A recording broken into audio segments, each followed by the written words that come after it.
The FBI quietly dumping more Hillary Clinton emails. It happened last night while much of the public was busy watching the Packers versus the Giants. 300 pages of documents put out by the FBI showing Mrs. Clinton was regularly sending confidential and secret information to someone outside the government. The question now, is it enough evidence for a prosecution under a Trump administration?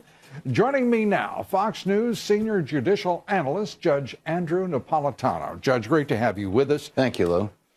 300 pages of documents released by we don't know who within the FBI, which had possession of them. Right. Turning them over to the public to see.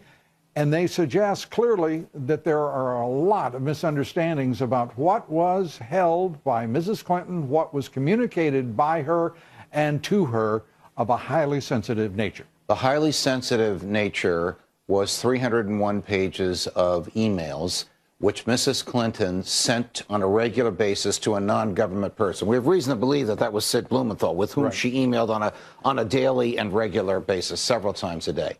But what we now know, what Donald Trump feared and argued during the campaign, and what rogue FBI agents who profoundly disagreed with Director Comey's decision to recommend against indictment was true, that the information Mrs. Clinton regularly sent to her emailer was hacked by foreign intelligence agencies of countries unfriendly to us and friendly to us. And sources tell Fox News those were Russia, China, unfriendly, Israel, friendly.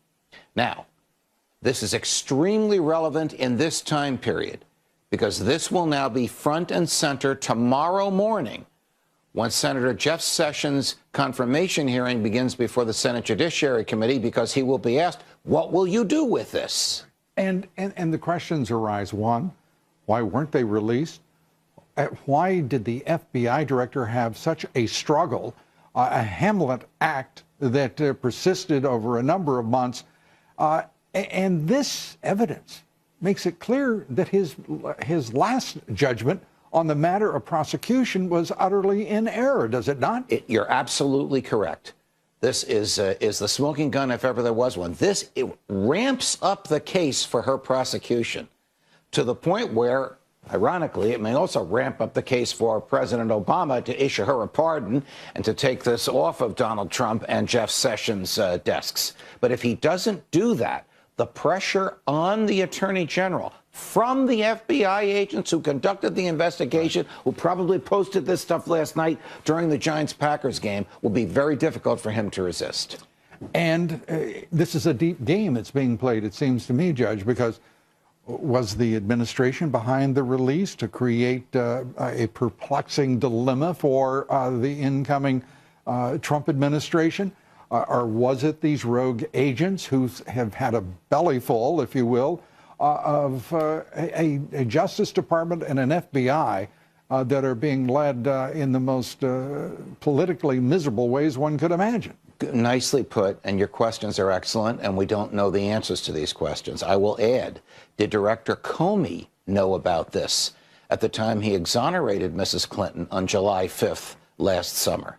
Did Director Comey tell President-elect Trump about this when he met with him at Trump Tower last week? Did Director Comey know that this was going to be released when it was? And why was it released during a football game? Was it to gin it up for the senators to ask Senator Sessions about?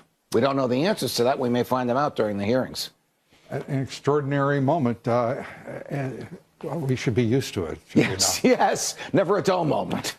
Judge Andrew Napolitano, thank you very much, as always. Pleasure to be with you, Lou. Appreciate it.